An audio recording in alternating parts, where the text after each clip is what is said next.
Seen you in 2 weeks. I barely recognize you. Hopefully you recognize me. So we're gonna do iPhone today, and so you guys, I assigned some homework while you guys were gone. It was the buttons tutorial. So hopefully you did the buttons tutorial. If not, do the buttons tutorial. That was homework. So we're not going to do that one. Instead, we're going to do the calculator tutorial, and you all have the calculator tutorial right now. So this one's actually not bad because we have it's like a step up from the first one that we did. And one of the 2 things or 3 things I need to tell you is that the tutorials that are on the bhacker.com website and also in the EMS right now, they're from about 6 months ago, maybe 4 months ago. And 4 months ago, we had a different version of Xcode. We have a new version of Xcode now. You're in luck. If you have an older version of Xcode, these instructions work. These instructions actually work. If you have the current version, and let me tell you what the current version number is of the making of this is, I can tell because when I open it up, it tells me right here, 5.0. These were made with 4 point something. In the 4 point something version, we had this thing called automatic reference counting. We don't have that anymore. We also have the option of selecting a storyboard or use XIB files. We don't have that anymore either. So if the feature's not here, skip it, which is primarily those 2 items. So we'll go through one of these tutorials right now, and you'll see what I'm skipping, and then you'll know how to do all the other ones because they all start out the same way. So lucky for you, we still have a single view application template, so all that stuff will still make sense. So go ahead and open up your PDF file and open up Xcode like I just did a few seconds ago. So we're going to build a simple calculator using buttons that are all linked together using the same method. So we're going to write a method that's going to control all of the buttons, and all the buttons are going to be linked together. So I'm going to show you how this is like wiring part 2. Last time, I know it was a couple weeks ago, we did wiring part 1.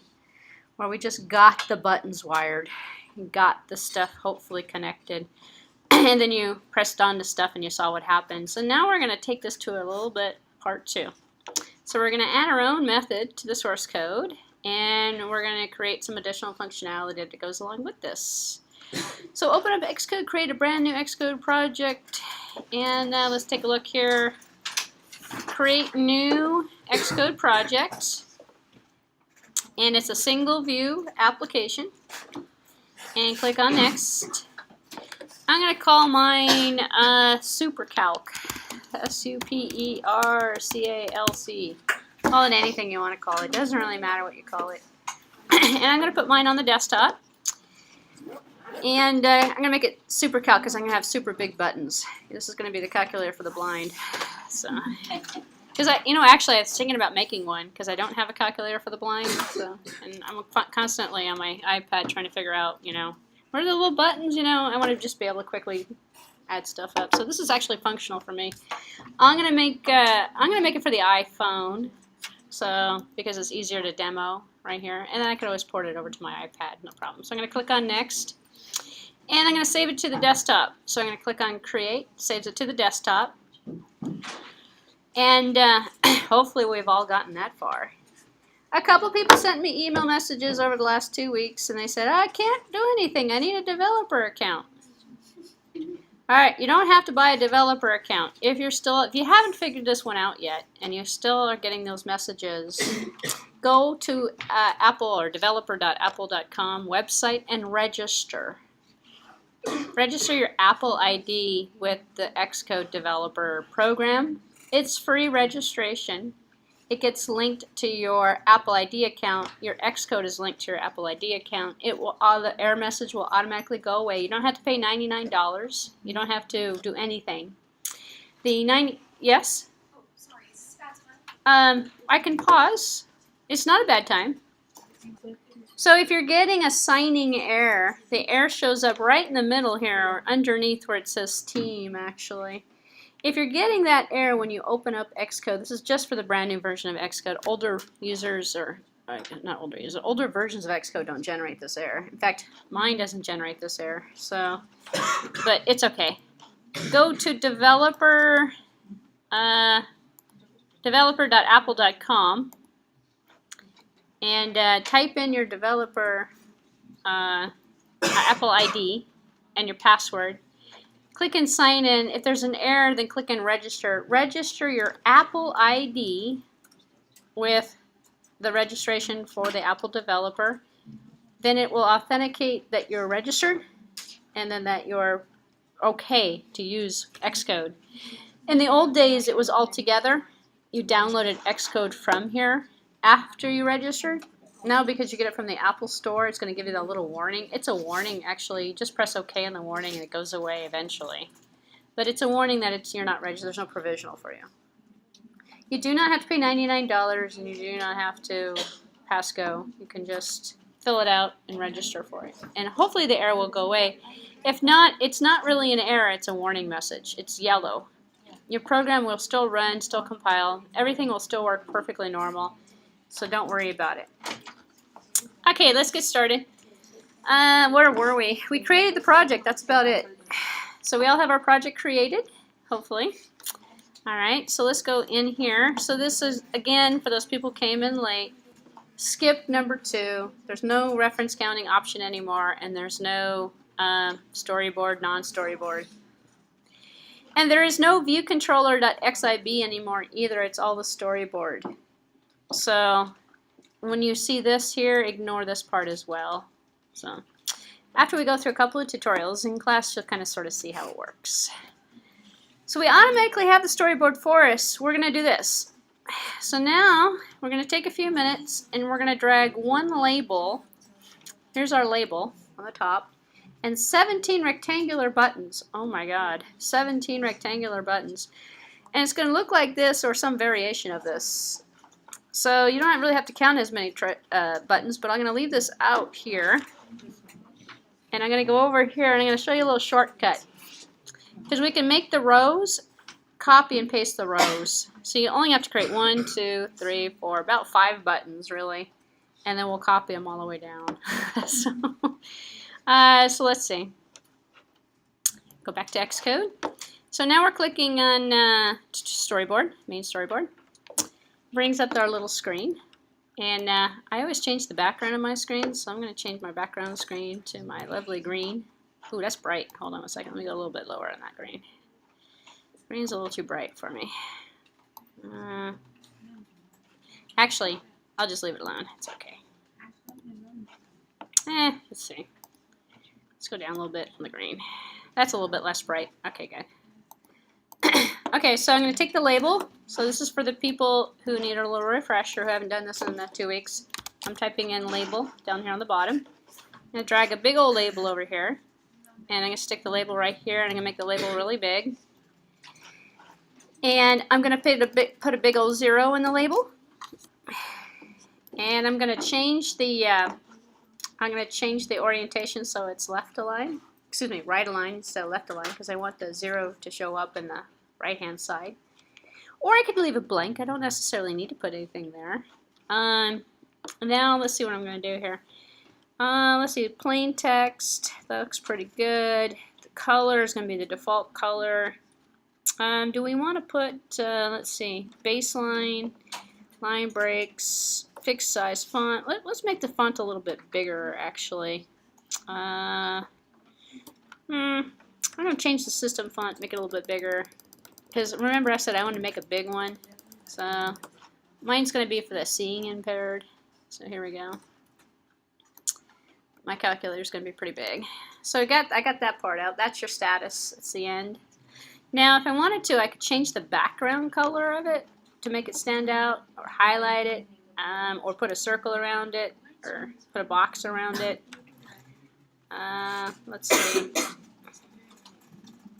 We'll just leave it alone. It's pretty good the way it is. Alright, so now I'm going to take a button. I'm going to drag a button over. And our button is going to look a little bit different because we're on the iOS 7. It's not going to look like that button. Instead, the button's going to look a little different. So if I wanted to do it the short way, I could copy the button. So if I click on the button to highlight it, go to Edit, Copy, click on the back again, go Edit, Paste. Now I have the button on here again. I have 2 buttons. and then edit, paste. This is kind of the slow way. 3 buttons. Probably going to want to make the buttons a little bit smaller so I can fit 5 of them across. 3, edit, paste. 4, edit, paste. 5. So let's see. If I change the button, put a 0 in the button maybe. I can take up a little bit less room here.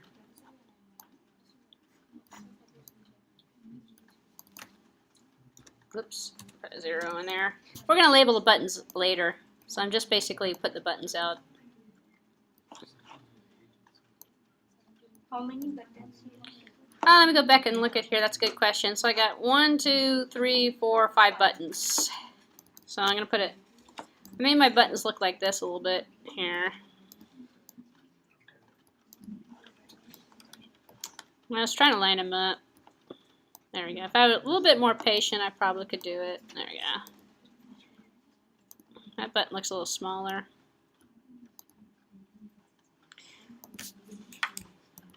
So if you click on the first button, hold down the Shift key, click on the second, the third, the fourth, and the fifth, and then come up here and go to Edit Copy, and then paste. Whoops. And then that's the Command V if you want to do it without the menu. I can drag them and move them up like this. So I got 1, 2, what do we want? 3 rows of these with the 5. So I got 1, 2, edit, paste, 3. 1, 2, 3. Did I say 3? 3 rows. And then I got 1 button. I got 2 buttons on the bottom. So I can just drag a couple more buttons over there. I got 1 big one here. And then I got a little one next to it. So now I'm going to make my screen a little bit smaller here. There we go. And let me get rid of the side piece too. Make it even smaller here. Well, let's just leave it alone here. So I'll do it this way. So now I'm going to label them. I'm just going to double click on them and label them. So this is going to be the 1 button. It's going to be the 2 button. It's going to be the 3 button, 4 button. This one's going to say plus on it. And then the next row, I'm going to have a minus underneath it. Oops, that's an equals. I'm going to go minus, and then I'm going to go 5, 6, 7, 8. That looks pretty good. 9, 0, and then clear. So 9, 0. And this one here is going to say clear on it.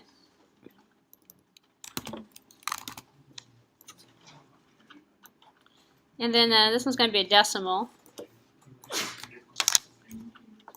Then this one's going to be the divide. So I'm going to change the text color because this plus, the minus, unless I change the size of all these, which I could do. I'm going to change the text color here because I want to make these stand out a little bit. So I'm going to make these guys red. Of course, I probably could make my background. I'm going to change my background color, make it a little bit, make that one a little bit lighter, I think. Make my user interface look a little better. I think I'm going to make this decimal red too.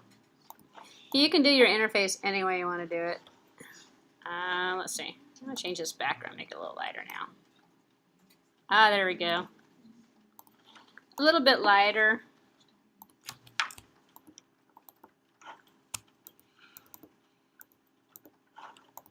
Oops. Let's see. I probably could have made the font bigger before I cut and pasted them all. So now I'm stuck changing them, making them a little bit bigger. I'm just going to make the buttons a little bit bigger. Because remember I said I wanted to do a big calculator. Let's see.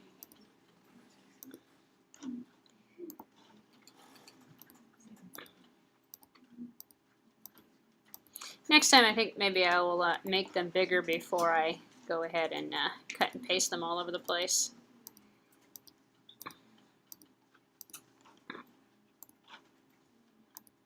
So this is, I'm kind of killing time to let you guys catch up a little bit as well. So if you're all caught up, you can probably fast forward through this. Let's see.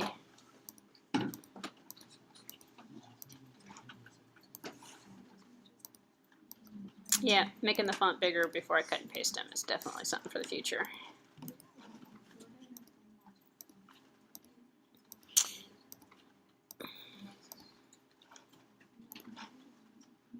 Looks like I got some extra buttons down here.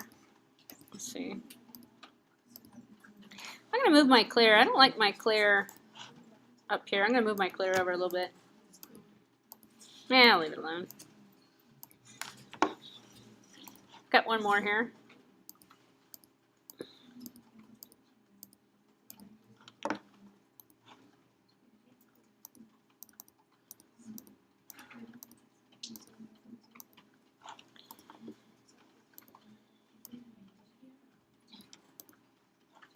And this button here, I think is supposed to be the equals button. So I'm going to put an equals on here. I'm going to make this a little bit bigger. Actually, I could probably make it bigger, like really big. Yeah, that's all right. Equals. You know, some calculators, I put the equals up here too. I don't know. I'll put the equals over here. And then that other button to the right, what is that button? Oh, that's the asterisk. Looks like there's a little asterisk in here too. Probably for multiplication, I would assume. So this has got a multiplication symbol on it. So I'm going to put this one right here, make this one 24, and make it red.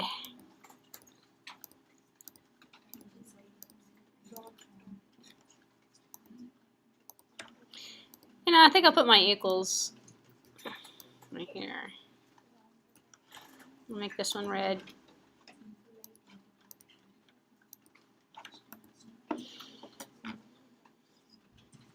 Interesting looking calculator.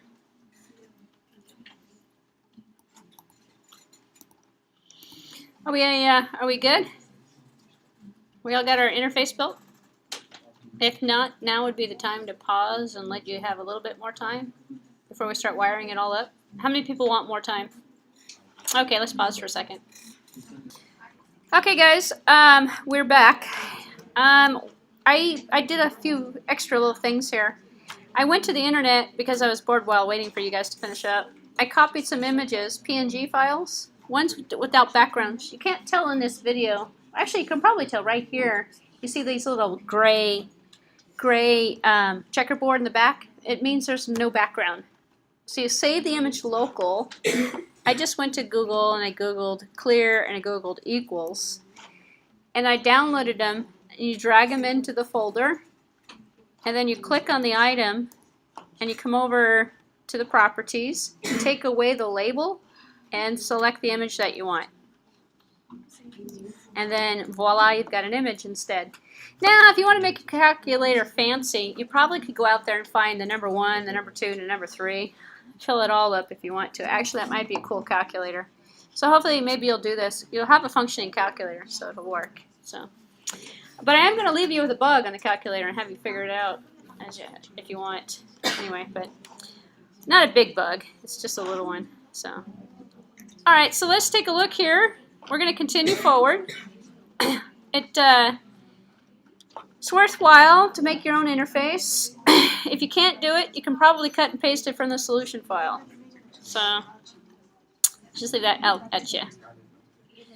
So now we're going to need to control drag the label to the viewcontroller.h file. So remember last week, the first week of the class, or the first time we did a tutorial, it was all about the wiring.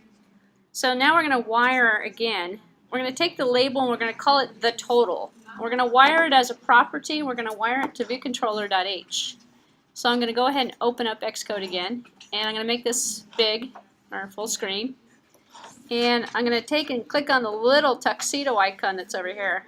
So the tuxedo icon, it says show, oops, that's not the right one. it's Assistant Editor. Show the Assistant Editor.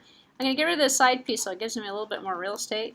Copy this over a little bit, open this up a bit, and switch to viewcontroller.h. So we want the total, which is the total. So we're going to call it the total with a capital T. So I'm going to take it and wire it in between the at interface and the at end. So I'm going to press on the, I'm just going to go slowly here so you guys can remember how to do this. Press down on the control button and drag, and you see the little blue arrow that comes up. Let go and call this one the total. And it's called a UI label. The type is a UI label. It's going to be weak because we want it to be garbage collected when we're no longer using it. And go ahead and press connect. So now we have a property. When we hover our mouse over the property, it shows the label. Alright, once we've done the label, I'm not going to add the synthesize yet. I'm going to wait because we're going to synthesize them all together. So I'm going to skip this part here for a second because I'm going to switch this around a little bit. Now we're going to wire only one of the number buttons. So we're going to wire one of the number buttons to the touchdown event, and we're going to call this one num buttons, num, N-U-M, capital B-U-T-T-O-N-S. So we should see something that looks like this. So one of the numbers, so remember we got 1 through 0, so one of these guys here, I'm going to right mouse click, and I'm going to take the touchdown event. If you don't want the touchdown event, you can do the touch up inside, that's a good one. Or touchdown, repeat, oh that one's kind of a hard one. I like the touchdown actually, that's a fairly generic one. So take the touchdown event and wire it here, and this is going to be called NUM buttons. Buttons. And I'm going to change the type to UI button. You can leave it on ID, or you can leave it on, or you can change the type. I like to change type because back when I go look at it in the future, I know it's a button. ID is kind of generic. I'm sorry? Is it just for our convenience or? No, ID is generic, UI button is typed. So imagine a data type of a pointer. In any other language, we don't have ID. Well, actually, ID is equivalent to a pointer in C++. We don't have the concept in Java, but it's in Objective-C, it's ID, which is generic. It can point to anything. So we can have IDs for labels and buttons, and we can intermix them. If you say button and you go connect, you see UI button as the type. So later on, when I look at this, and I come over here and I go IB action UI buttons, well, I did buttons, so, but I could forget what this is, but it says UI button. I go, oh, it's the buttons. So, all right. So here's the next part. I generated the ID as the sender. That's fine. You can leave it on ID. If you did it with ID, leave it on ID. It's optional. So we're not going to do this 10 times, or 10 buttons. We're not going to do this 10 times. We're only doing it once. So we have one method prototype called number buttons. Now what we're going to do is we're going to connect all of the other buttons to the same IB action. Hold on one second. What name did you give to that button? Oh, I called it num buttons, N-U-M buttons. If you call it the same thing when we go cut and paste the code, it'll make more sense for you. Yeah. It was touchdown. Hold on a second. So only drag one number over, not everything, just the number. And make sure you use the IB action, touchdown, or one of the IB actions. Once you have that, we're going to wire the other buttons to the same method. So here's what you're going to do. You're going to go to number 2, click on number 2, right mouse click, go up to touchdown, drag it over, and make sure you've got a blue, see how this got this like rectangular line around the method? It says connect action, let go, and now it's connected. So if I close this window here and I go like this, I see they're both connected. Let me do it again. I have to do it 9 more times, so let me do it again. So, right mouse click, take the touchdown event, drag it over, let go. Right mouse click, take the touchdown event, drag it over, let go. Right mouse click. You probably could drag them all together, but I'm doing it like this to give you guys some time to catch up. Right mouse click, touchdown event, drag it over. Right mouse click, touchdown event, drag it over. Do it for all of the numbers, not the symbols, just the numbers. You don't actually have to do the same event. They could be different events if you want. For consistency's sake, you probably want to make it the same event, but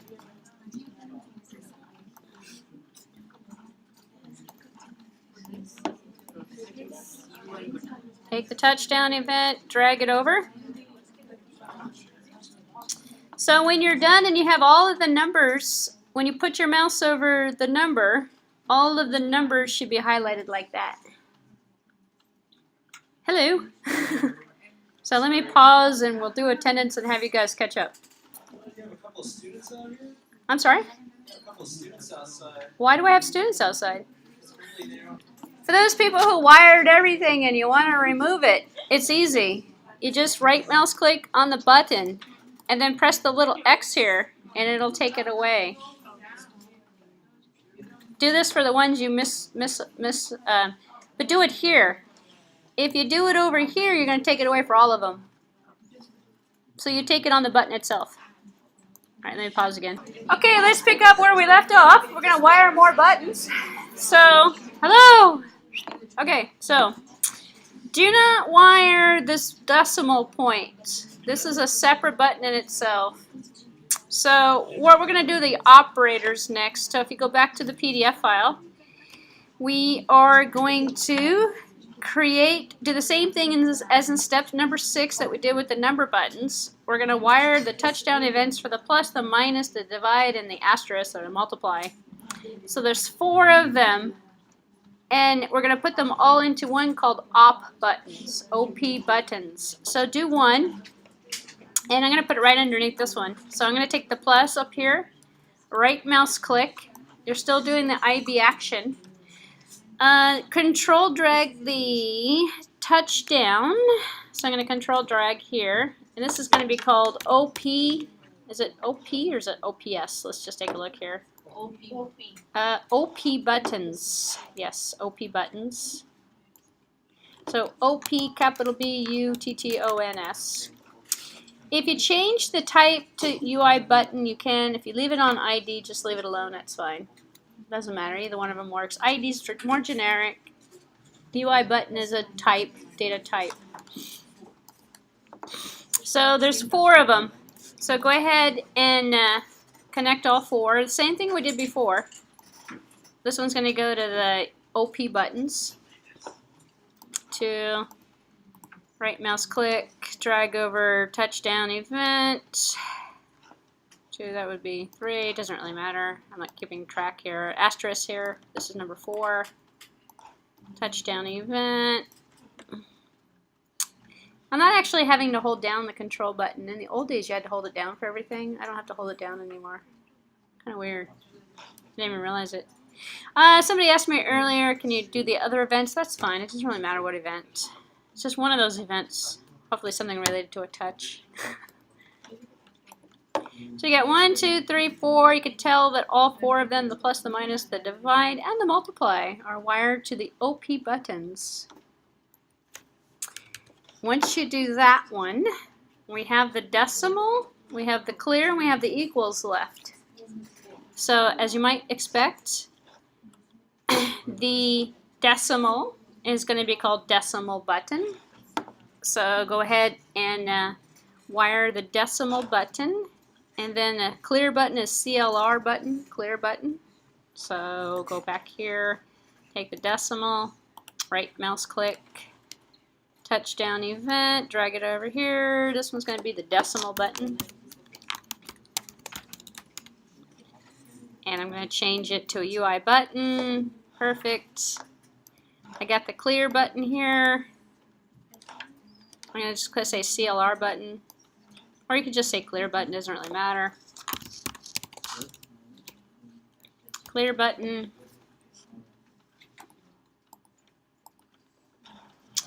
And then we got the equals button. Let's take a look here, make sure that one's going to be done correctly here. Equal button is EQ button. If you want to do that, if you want to keep the same naming conventions. EQ button. So let's see. Right mouse click. Make sure you're doing all of the button actions, IB actions, and not properties for all of these. You can do properties, you just don't need them. EQ button.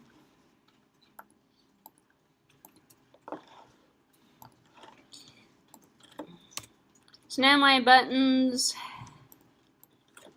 look like this. So I got the equal button, the clear button, the decimal button, the operators, and the numbers. Do we need more minutes? Seriously, we're all caught up? No? Okay, hold on. Well, let's give them some more minutes. All right, let's resume. We're going to put another method prototype in here because we're going to call a method, and we're doing this for educational purposes. This one's going to be called do equals. So we're going to add a function prototype to the viewcontroller.h file. And for the method, we're going to define ourselves. We're going to make this method ourselves, and we're going to call the method from the buttons. So the method should be called do equals, and it's not connected to any GUI components. It's just an extra method. So you could copy this one from the here, or you could type it, copy. And then I'm going to stick it towards the top up here. I'm going to put it right here, actually. It has to be in between the interface and the end. It's a method prototype for a method that we're going to define in viewcontroller.m, which is our implementation file. And it's going to do equals. So for our equals. So this gives us practice creating methods of our own, not connected to the GUI. So you guys all pasted that into your viewcontroller.h file. Let's go back here. So while we still have viewcontroller.h open, we're going to add some variables because we're going to keep track of the previous and the current and the operator. So while we still have it open, we're going to add these three data members to keep track of the calculator data. So we're going to add three database members. Actually, that should say data, not database. Variables. And we need to add an opening and closing bracket in here as well. So we're going to put it up at the top. So I'm going to actually just copy the opening and the closing bracket along with these three data members. These are three variables that we're going to use to keep track of information in the program. So I'm going to stick it right above, actually. So after I paste it in here, you can take a look to see what I've done. So the data members, this is object-oriented programming, data members and member functions. The data members are separated by opening and closing brackets, and the declarations go in the implementation, in the interface, and then they get used in the implementation. So we're really defining three data members here. So we have integer operator because we want to keep track of which one of these operators we selected. And then we're going to have a string for the previous and a string for the current because we're going to get the label off the button. So that's why we wanted to put button labels up here. But these two guys aren't using their labels. These guys are using, just the separate methods that we declared for them. So did you guys all do this? One more minute. I see Avid walking around. Are you getting help? They're very, very smart. So they can help you? Do you need more time or are we good? No, we're good. Okay. So we put the three data members in here. And I just took out the space because. And I put the method prototype here. So we're almost ready to go. I believe we are ready perhaps to go to the viewcontroller.m, and we are. So we're going to switch over. The first thing we're going to do is add the synthesize for the one property that we do have. That's the label we put at the top. And that's this guy up here. Yes? Why we have declared that method go equals? Because we're going to create a method of our own and call the method inside of one of these actions. Rather than putting all of the code inside of the IB action, we're just going to call the method. And the method's going to, well, we're going to put some of the code inside the button action, and then we're going to use this method to do the equals. But it will return nothing. It's not going to return anything, no. It's just going to set some data for us. So, in fact, it may actually set something. I don't know what it's going to do yet. We'll see in a few minutes. So we're going to make a synthesize, and the synthesize is for the only property that we have. The property that we have is called the total. And the property that we're using here, in fact, I can make this bigger now. I don't necessarily need the GUI anymore. This one here is a property, so we need a corresponding synthesize. So I'm going to go over to the viewcontroller.m and add it right to the top, and in between the at implementation and at the at end. So I'm going to write in here synthesize. Hold on a second. What did I call it? The total. Okay. At synthesize the total, and then put a semicolon at the end of the line. That does our setters and getters. If you remember this from before, what is a setter? Is it set the property, get the property, makes it public, allows us to access that label. So now inside of the code we can refer to it as the total inside of our code, because we're going to update the total with whatever it is we get. At this point, I generally test the GUI because we haven't added any code yet. We just basically set our synthesize and we have all of our stuff in here. So I'm going to actually run it just to test the GUI. We know that we have a method declaration for do equals it's not found. That's fine. That should be a warning. But your interface should show, your buttons should look like they're supposed to look. You shouldn't be getting any error messages. Because what's going to happen next is we're going to add the code. So now we can dissect, is the problem with the GUI, is the problem with the code? So it's always best to check. When you get done with the interface, it's always best to check it first. So do we all have properly running interfaces? Properly running interfaces? Anybody need any more time to fix anything wrong? You want some more time? Okay, so let's pause this for a second. Alright, we're going to assume that your GUI is working. If your GUI is working now, all we're going to do is make the buttons functional, which is kind of the easy part, actually. So we're coming down the home stretch on this one.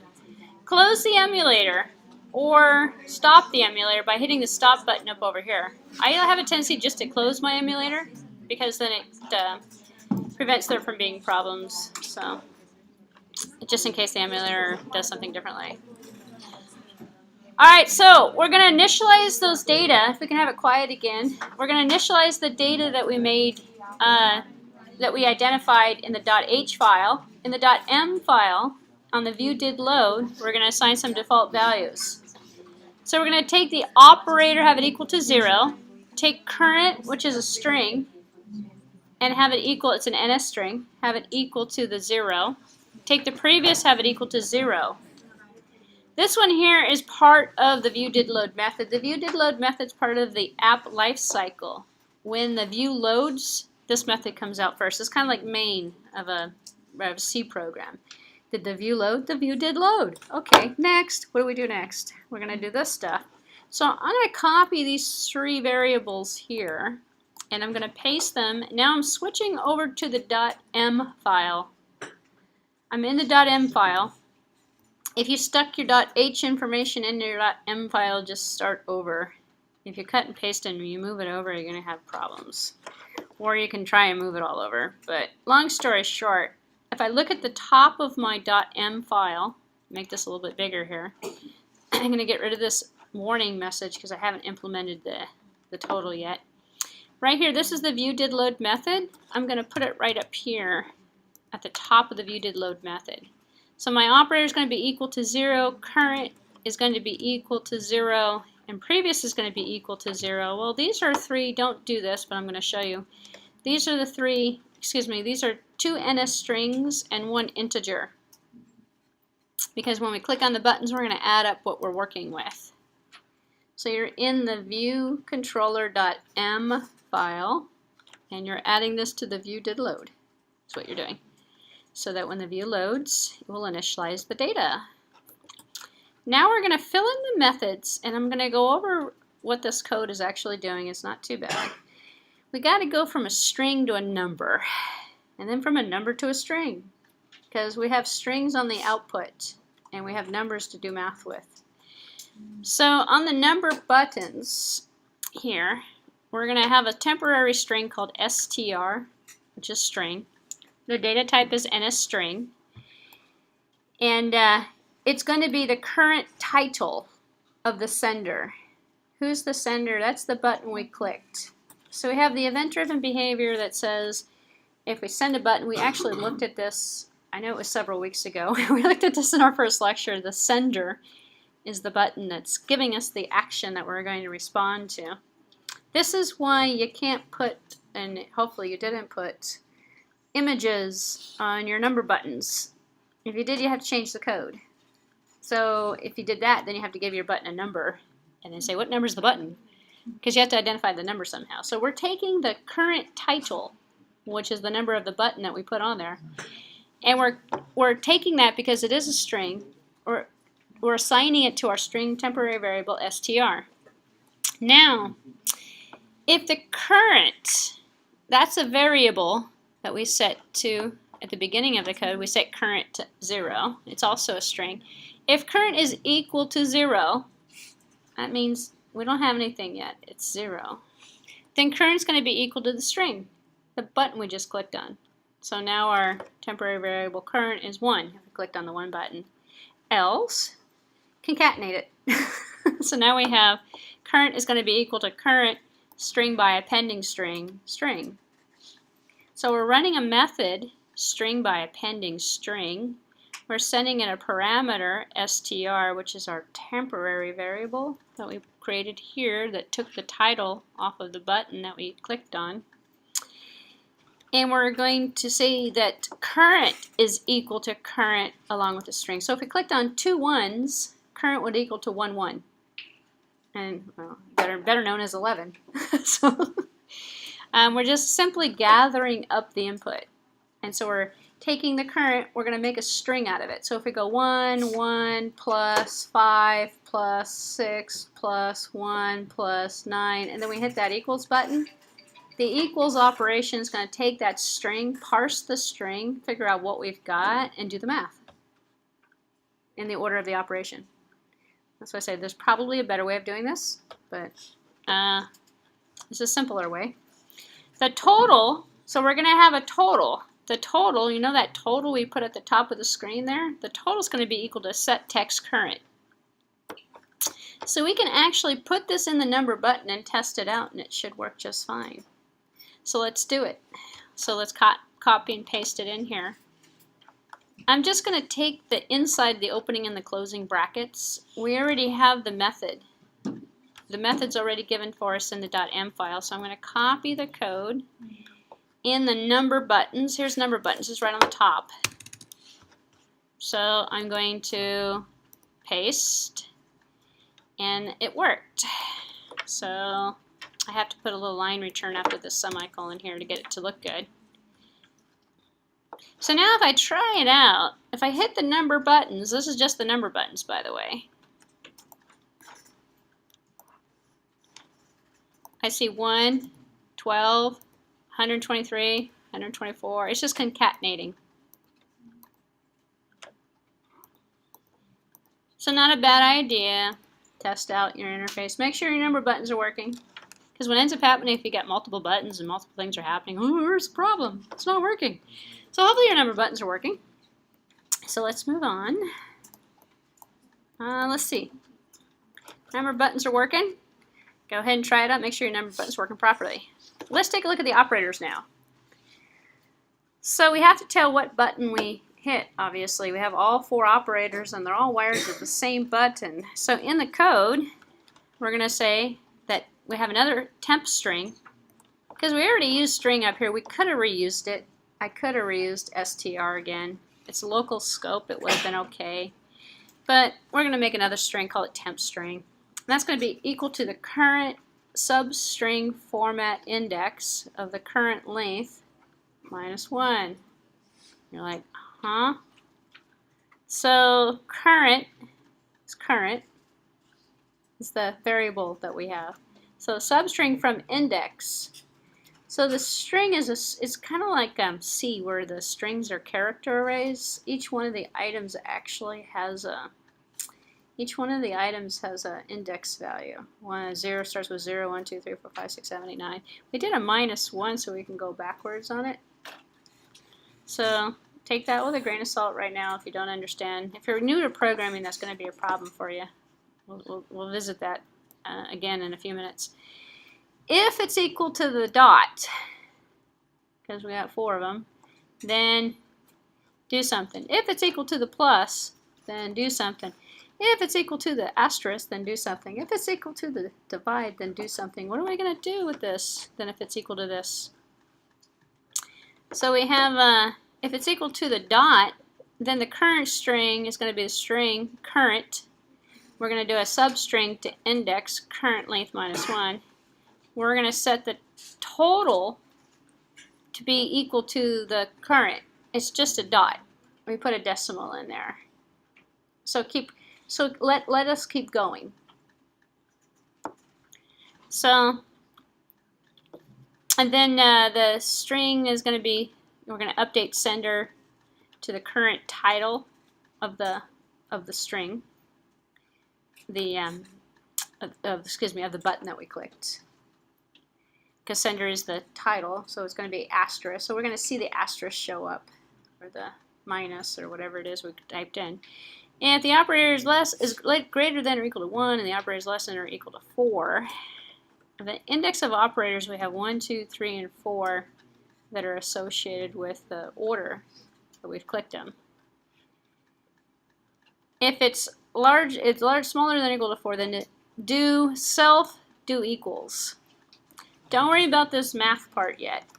So you'll have to study a little bit to kind of get the feel of it, especially if you're new to programming. Just think of it as more of an index. So self is our current object. Do equals, well, that's the function that we haven't written yet. So do equals doesn't exist yet. We're going to run do equals. So this is a great way to call a user-defined method inside of another method.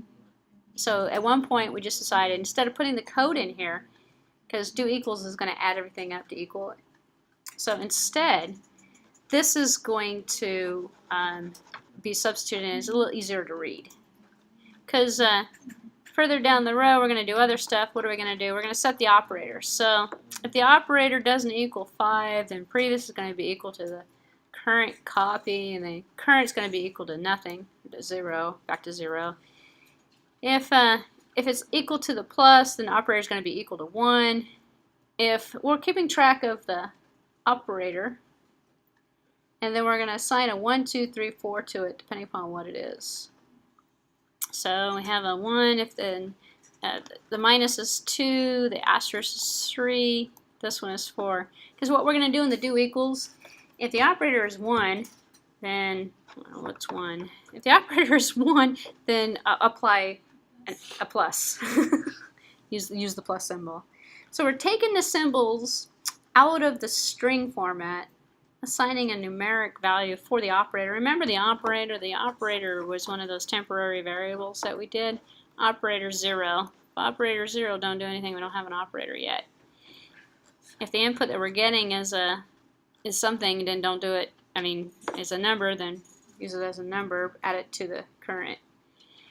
Otherwise, set the operator to whatever the operator is. Depending upon what the operator is, then we're going to apply it with the do equals. So let's fill this in. This is the code that's going to be put into the operator buttons. So I'm going to cut and paste here from the opening and closing bracket. leaving out the opening and closing bracket. I'm just going to copy here and stick this over into the code. Let's see, this is operator buttons.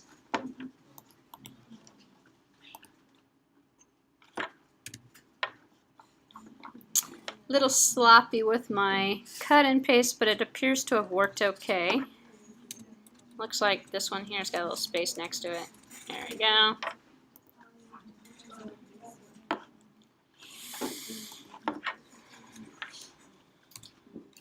Cleaned it up a little bit. It's looking pretty good. So, oh, there we go.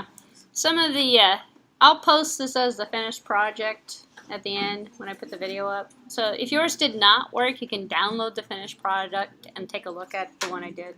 There's also an older project on the bhacker.com website, but it's in an older Xcode version, so it looks a little different.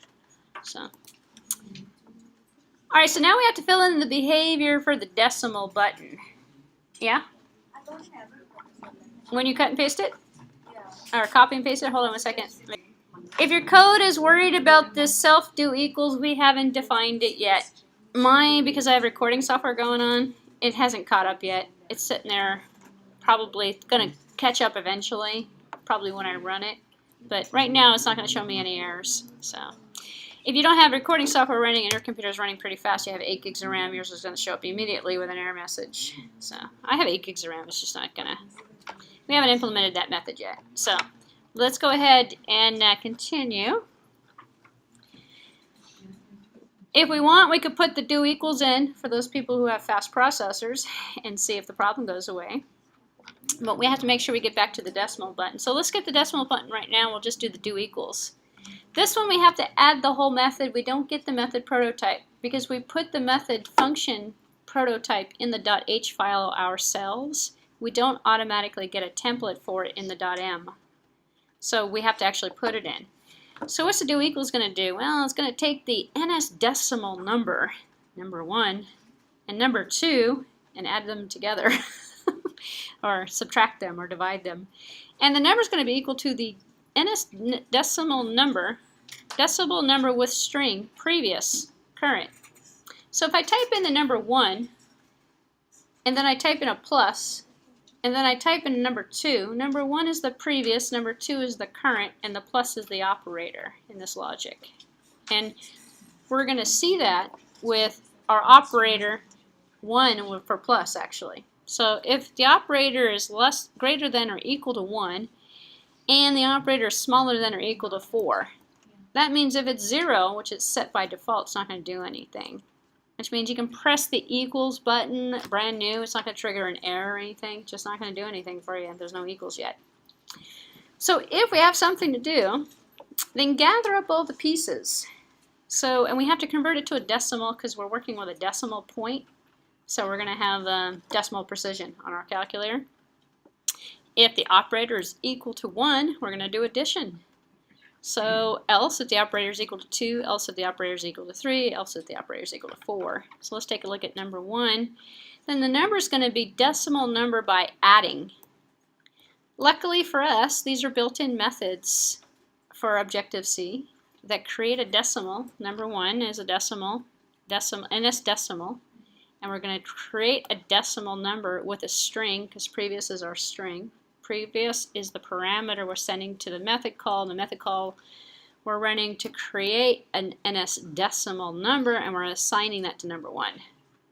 So if you follow that part, you're doing good. And if you've taken the Objective-C course, this is too slow for you. Anyway, so long story short, we have number 1, and we're going to create that by the number by adding number 2 to it. And then the current, well, that's going to be our string. The current's a string, so current's going to be an NS string, string with string. What's a string with a string? String with a string is a number string value. So we take the string, convert it to a decimal, add it to another string that we've converted to a decimal. Take the total and convert it back to a string. You're wondering, why in the world are we doing all this? Because we got strings out there, and we're trying to do math on strings. You have to do it this way, by the way. This is not a workaround or anything. You have to do it this way. All your output string. Yeah. String is converted to decimal by and it's decimal number. Yep. This is the object that this message is being sent to. It creates an object that is an NS decimal number, and that NS decimal number is assigned to number 2 in this particular case. So this is an object that we're running this method on with this parameter, which is the syntax for Objective-C. If you take the Objective-C course, all we do is we go through, this is a method, and here's the parameters. And some of the people have taken it already, so you're in better shape if you've taken it. But I'll go through a little bit as we go through as well, a little bit more. Else, if the operator is equal to 2, then we're going to run the decimal number by subtracting. And then if it's equal to 3, we're going to do the decimal number by multiplying. And then if it's equal to 4, well, we're going to divide. So we're using the built-in methods for the decimal conversion. So a decimal number by dividing by a number. And here's a number. So these are built-in methods on the NS decimal, excuse me, NS decimal number object type. Just the same as NS string is a string type that we're using. This is NS decimal number. So it's not a primitive, it's an object. Everything with an NS is an object type. This one just happens to be a decimal object type. If you got that far, you're pretty good. So that's the whole method actually. Oh, the bottom here, we're going to update the total. The total is our label out there. We're going to set the text to current, which is going to be our current value that we're going to get out of here, because current is going to be equal to the result, number 1, that is going to be converted to a string, back to a string.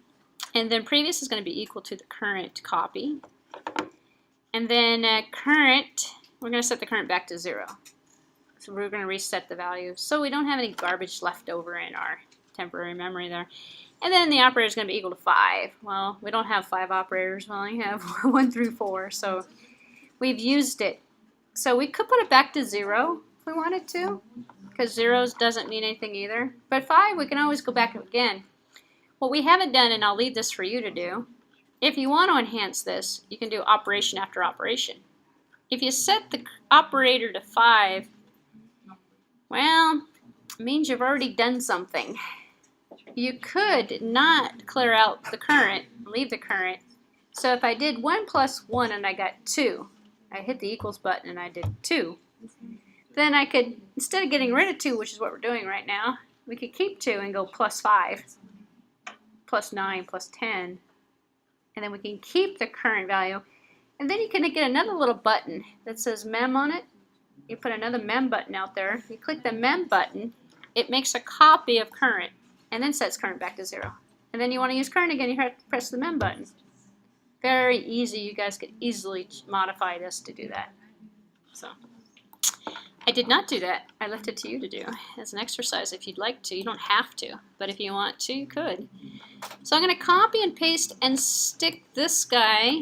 This is the do equals. I'm going to stick him, where am I going to stick him? I'm going to stick him in the viewcontroller.m file.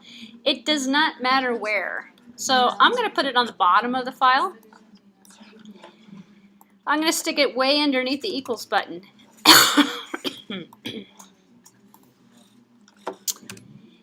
And I don't have any error messages. If you do that, the one up here should go away. If you have an error message up at the previous operator buttons, is it the operator button? I don't know, one of them we just did, I think it was the operator button. You put the do equals in there and the error message should go away. Okay, we have to go back up because we didn't do this one. This is the decimal button. The decimal button is going to take and create an NS range. It's going to be called range. It's going to be equal to the current range of string. So we're going to take the string with a decimal button and read it as a fraction because it's a decimal. So the options are NS cascade, insensitive search, range.location. We're going to set it, initially test it to see if it's found. If it's not found, so if it's NS is not found, which you haven't found it yet, then the current's going to be equal to the current string by appending string and put a dot next to it. That means if you put one dot, you can't put another dot there. 1 dot. So you can only press the dot 1 time for a decimal. So that's all we're doing. And then we're going to update the current with the new text. So the label, the total is going to have the dot showing as well. So go ahead and copy and paste the decimal code, which is essentially adding our decimal point to the display. When we read the number from the display, we get it to do the math with. So this is going to be in the decimal button. We still have the clear button and the equal button, but those are very easy actually.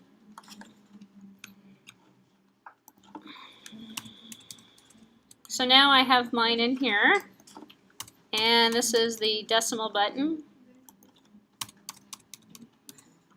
You should be able to copy and paste. You might have some extremely weird word wrapping like this right here. If that's the case, then you can. I usually look for the semicolons and make sure they're at the end of the line.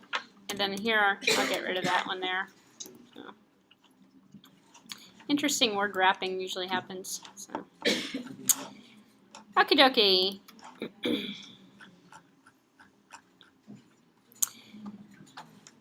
So now we have to tell the equals button to do the equals. This is extremely easy, as I was mentioning before. And the clear is pretty easy too. The clear is just going to take everything and make it 0. And take our number display, the total, and make it empty. But before we do that, we're going to put the code in for the do equals, or the equals button. Equal button is going to be self do equals. This is the reason why we made a method called do equals, because we can call it from the button, we can call it from the code, we can call it from anywhere we want. It's self-contained and we can just use it over and over again. Because if we do something else with the mem, we can just hit the do equals, and then it'll do our equals. So I'm going to put this code in here on the do equals. So now I have self do equals. And now for the clearing. The easiest, I say the easiest for last. Here it is here. Our clear button. Our clear button is going to set current back to 0, previous back to 0, operator to 0, and lo and behold, it's going to set the total. We could have just put an empty string here, but current's already set, so we'll just put it back to current, which is going to be 0. We could have just put this code here, but it doesn't really matter. So go ahead and copy and paste the code for the clear button, whatever you call the clear button. So here's the clear button. And paste it in. Believe it or not, we have a working calculator. It should be working. Yours is working? No, you're farther ahead than I am. I finished it long back. You finished it long back. Well, I have to go slower because I have some people who are already done with this, and then I have other people who are still trying to get the buttons to work. So, especially in the first, actually starting next week, I go a little bit faster. So, because usually what ends up happening is either you catch on or you don't. So let's say 2 plus 4 equals 6. But here's the problem. So if I go 6 plus 1 equals 7. See, that works. So let's see, 7 point up 0. All right, 0.3 plus 0.1. Oops. Plus 7. Oh, let's just clear this. Oh, the clear works. Let's see, 8.1 plus 3.2 equals, okay, we're good. But can I go minus 1? It works, yeah. But I don't have any memory. So what I was saying before is if you had the memory button, because what it's doing is it's taking the current display. So whatever's here is previous. So you're going to do divide by 2, that's next. And then you get the answer. So it's previous and next. You only have those 2, previous and the next, that you're working with. If you want to add more, you could put a memory button on there and just save the value. I'm sorry, backspace? Yeah. Or, you can make this into a text field instead of a label. And actually, you could type the number in if you wanted to, and it would work the same way, actually. I don't know if I put a label or a text field in the other one. I think the other one may have had a text field in it, not a label. So I did this one with a label for, I don't know, because I wanted to. But So you should have a working calculator, hopefully. You have questions? Okay. So I am going to stop this recording then, because we don't necessarily need to continue.